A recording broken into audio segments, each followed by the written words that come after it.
Ice types are some of the chillest guys, and when they're shiny, they look even cooler. But unfortunately, the Ice type is probably the least powerful type in the entirety of Pokemon. So today, I'm going to try my best to beat Pokemon Violet using only shiny Ice types. That's right, we're gonna try to be as strong as an avalanche while sparkling like a fresh sheet of fallen snow. Hopefully gathering up these shiny Pokemon will be more like building a snowman instead of the usual hours of hunting with the occasional mental breakdown sprinkled in. Yeah, probably not. Oh, and also I'm adding on some extra rules because I'm legally required to make my life harder for your entertainment. It's gonna be a slippery ride, but hey, at least we'll look fabulous doing it. Let's get into it. 8 ancient objects are scattered around Paldea. Each holds a secret, a power to be gained. Seek them out and bring them together to awaken a mighty beast.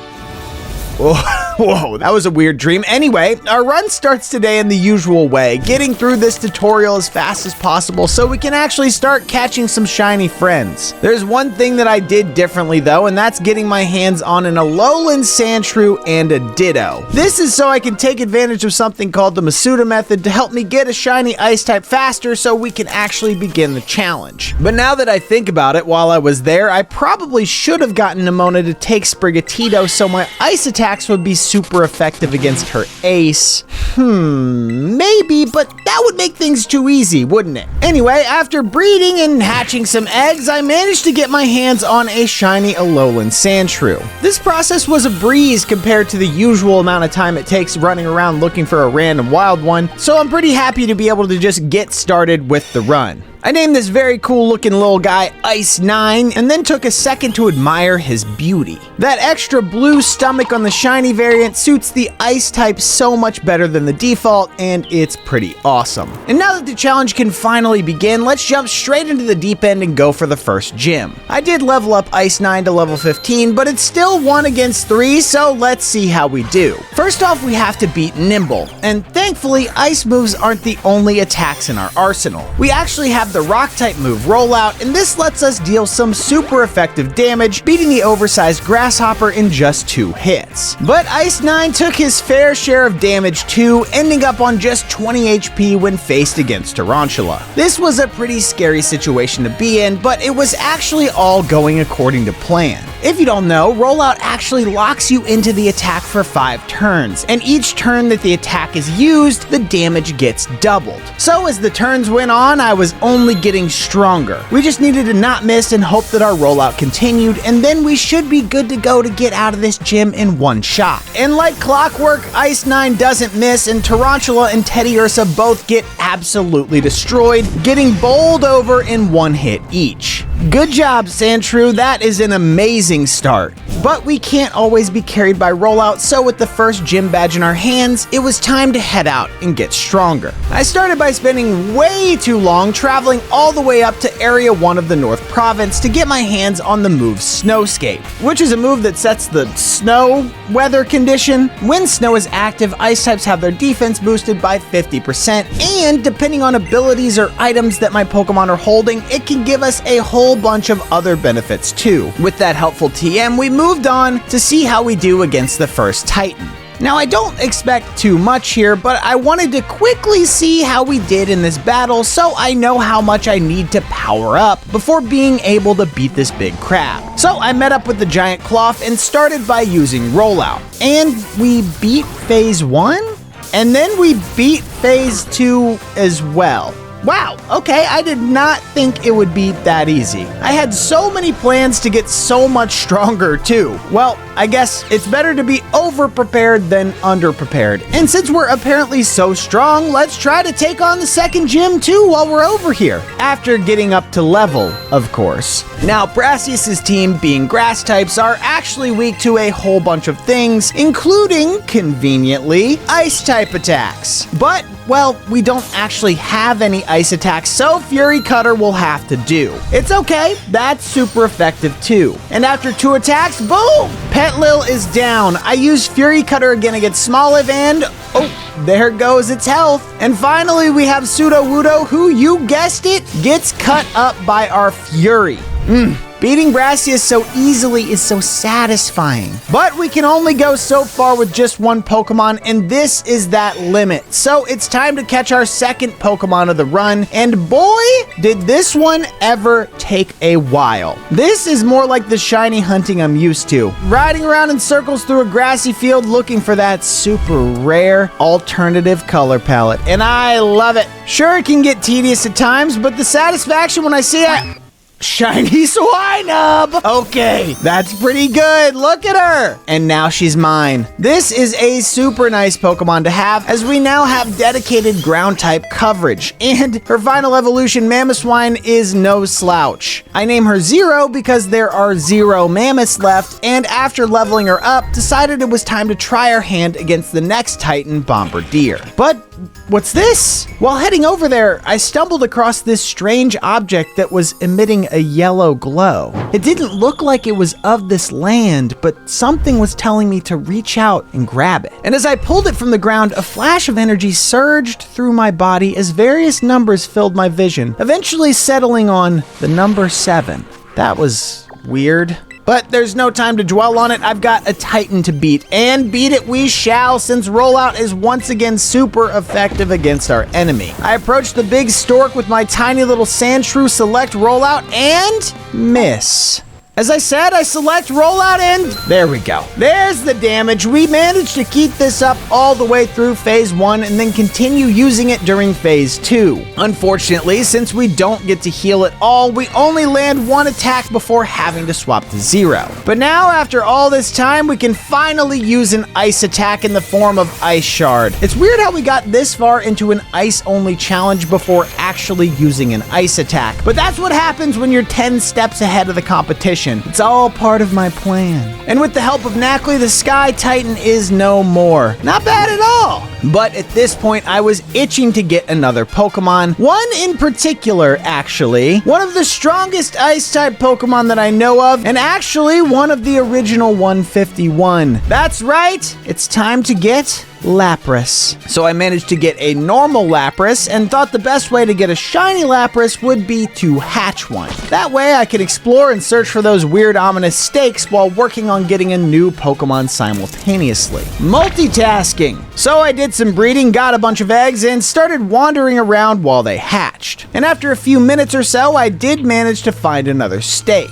But this time as I pulled it out, the number that flashed in my mind was the number 6. Was this some kind of countdown? And then, almost as if to confirm my theory, the next one I picked up in this cave showed me the number 5. And then the one on this mountain showed me the number 4. What is going to happen when that countdown reaches 0? I must find out. But first, we have some battles to win, and more importantly, some shiny friends to catch. Speaking of, we finally hatched a shiny Lapras. This was actually a really nice one to get, since I spent my free time searching the world and didn't feel like I really wasted any time at all. I named this beautiful purple beast Alice, since it has the word ice in it, and spent some time leveling her up. Alice is going to be a major boost to our power and should hopefully make the next few battles really quite simple. Let's try it out on the Dark Star leader, Hakamo. He throws out Pawniard while I throw out Ice 9, and we start to slowly chip away at each other. But thanks to Fury Cutter doubling in strength after every consecutive hit, we take the lead pretty quickly. However, against the Starmobile, Ice 9 doesn't last much longer, and then 0 is taken out pretty quickly too. We didn't get much damage off at all, but now it's Alice's turn, and this is what this fight is all about. The Starmobile comes out swinging, but Alice is an absolute tank, taking those hits like it's nothing. And she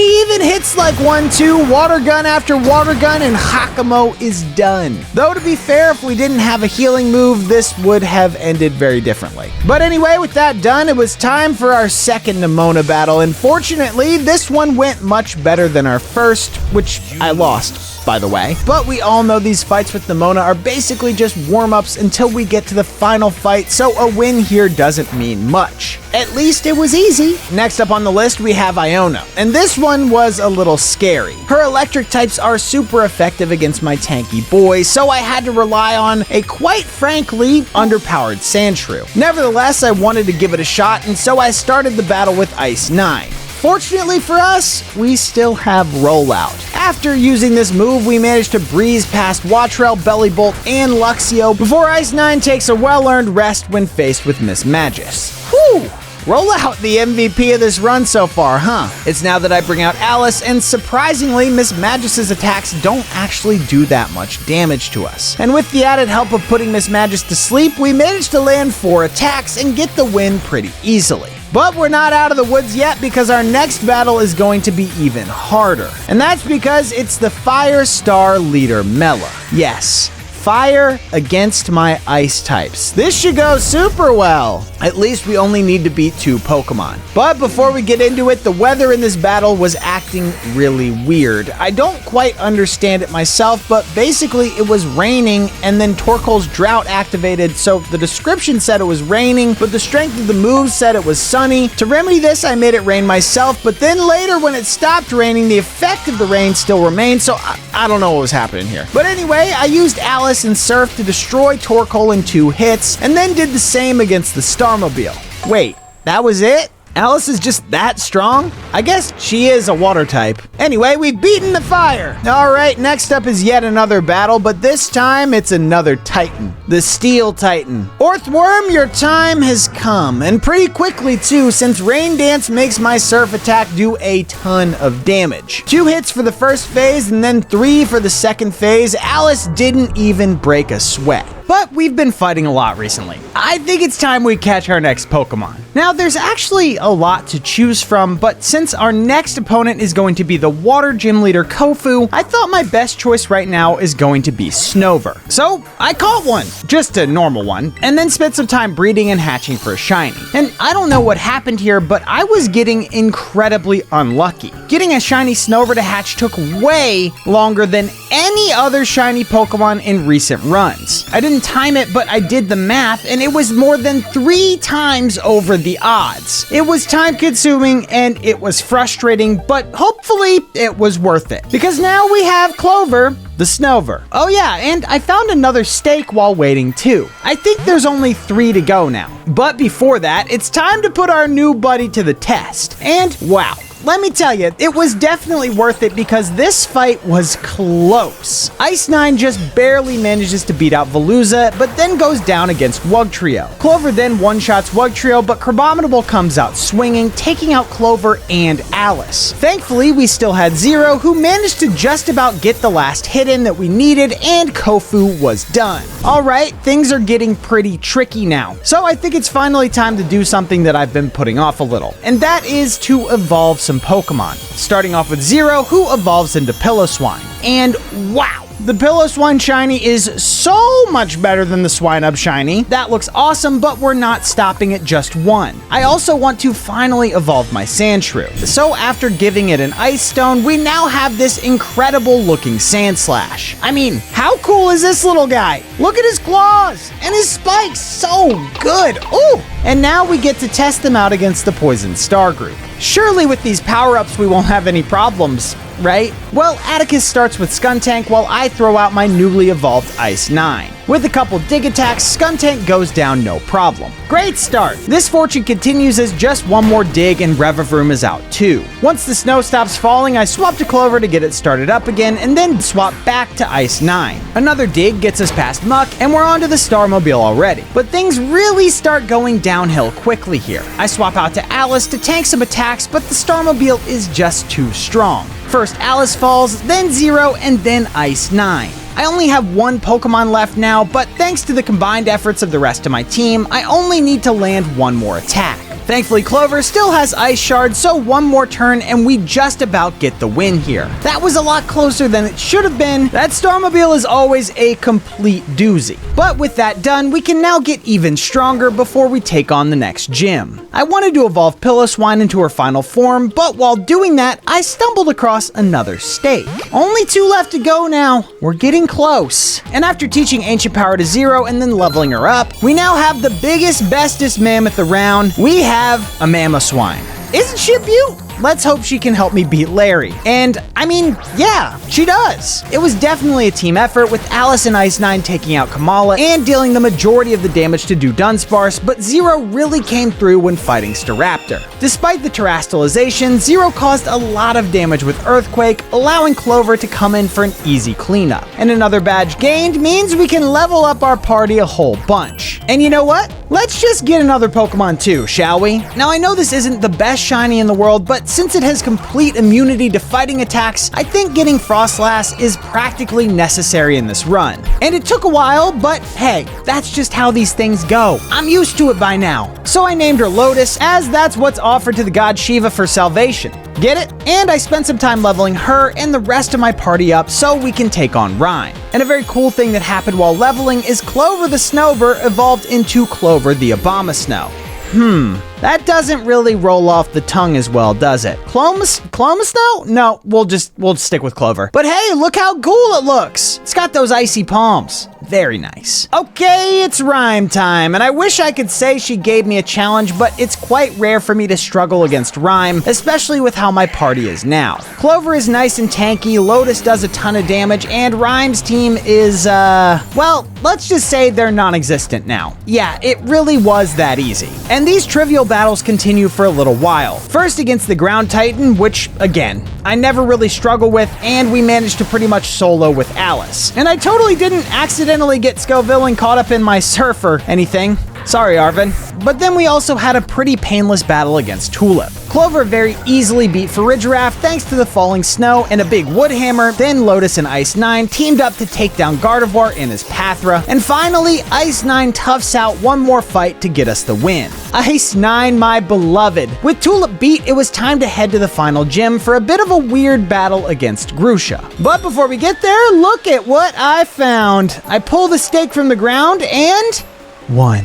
There was only one left to find. Oh, I'm excited. But before we can get to that, it's time to beat Grusha. I throw out Ice 9 against Frostmoth and prepare to bulldoze them all with Rollout. And I immediately miss. Amazing.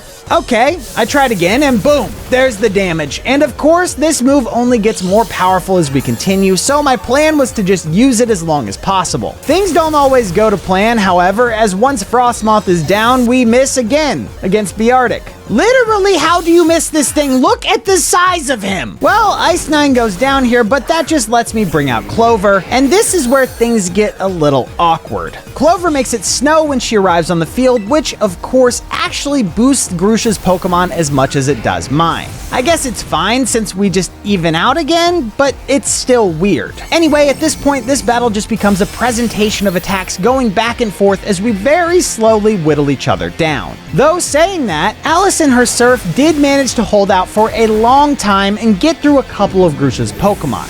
Finally, we finished the fight with the Shadow Ball from Lotus, and that is all of the gyms complete. I guess my Ice-type team is just stronger, Grusha. Sorry about it. And it's going to get even better with the addition of our next Pokemon, Citadel. That's right, I'm taking some inspiration from Grusha here and getting myself a Pokemon that can shake his great big belly like a bowl full of jelly. And fittingly, once caught, I named him Santa. Of course, a Citadel wouldn't be all that much help at this stage, so I spent some time looking for an Ice Stone and evolved him into a Cititan. And holy mackerel, isn't Cititan just one of the best looking shinies that exists? He changes so much. The black color is so cool. But now we have a few things left to clean up before we can head into the Elite Four, starting with beating the Fairy Star leader Ortega. And honestly, with Ice 9 on our team and his steel attacks, this was kind of free. Clover starts by making it snow, and then a powerful Wood Hammer takes out a Azumarill in one shot. It's now that I swap out to Ice 9 and, well, Ortega's attacks can't do anything to me, and my Iron Head one-shots Wigglytuff, two-shots Darkspun, and then we bully the Starmobile into submission. And I'm actually a little surprised just how little damage Ice 9 took here. He could do this all day if he wanted to. But now that Ortega was done, I wanted to finish up the Titans, so I actually went through the effort of getting Alice the move Freeze Dry and wanted to test it on my target. And it was definitely worth it. It does a ton of damage and makes Dondozo do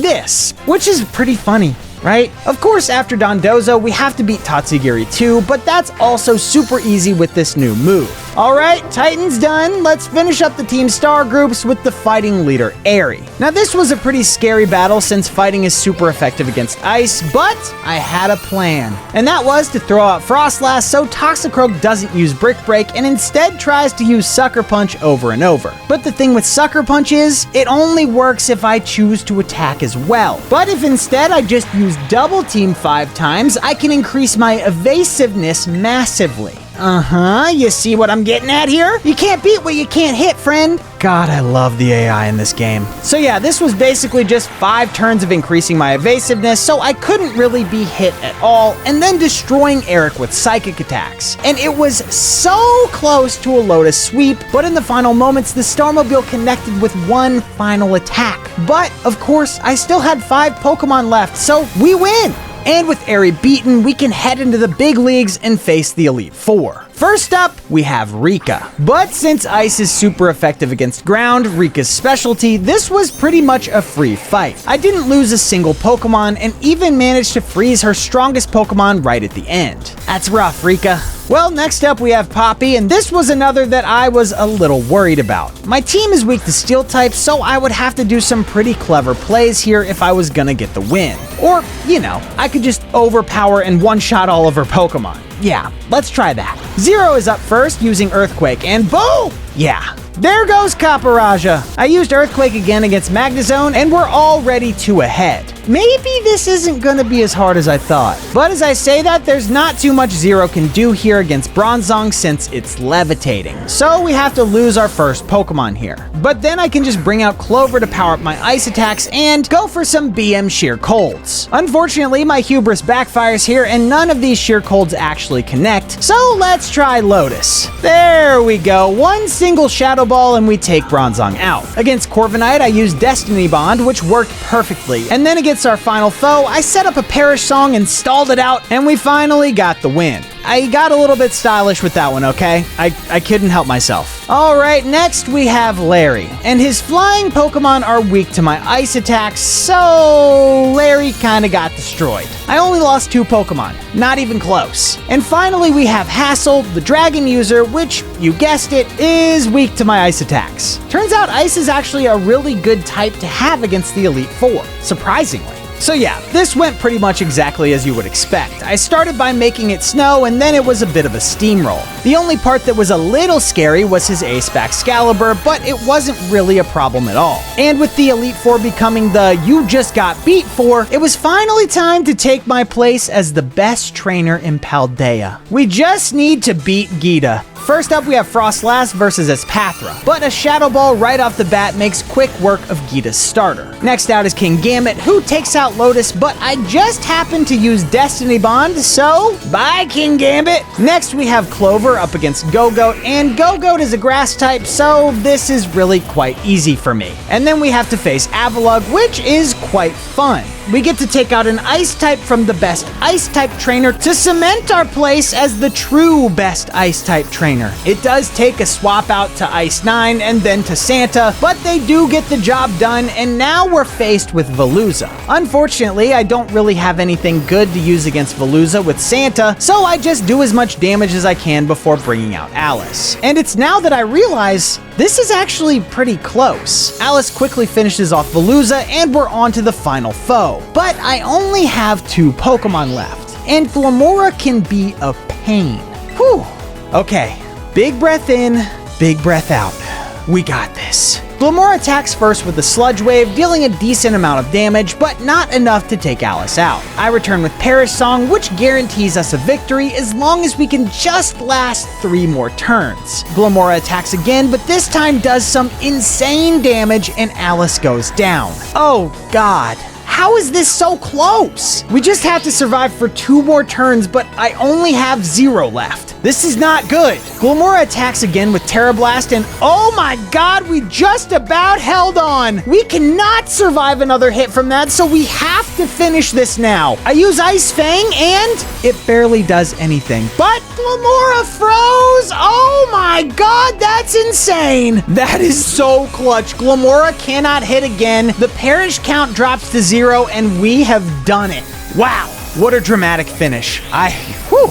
But after all of that, we're still not done. There's still a few more fights to go, starting with Clavel. But this fight really isn't too bad. Right after Zero takes care of Oranguru, we can employ the same tactic that we used all the way at the start of the run. The same tactic we used against Katie. We can use Rollout with Ice 9 to blast straight through a bunch of Clavel's party. This gets us past Abomasnow, Gyarados, and even Poltergeist. I then used Icicle Spear on Amoonguss, which lands enough times to basically one-shot it. And then we only have Skeledirge left to beat. And sure, this part was a little scary due to the type advantage Clavel had, but I still had 5 Pokemon left, so I just threw them at Skeledirge. And after just a couple of turns, Zero was able to land the finishing blow. But now, it's finally time. You guys have waited long enough, and honestly, so have I. It's time to pull the final stake.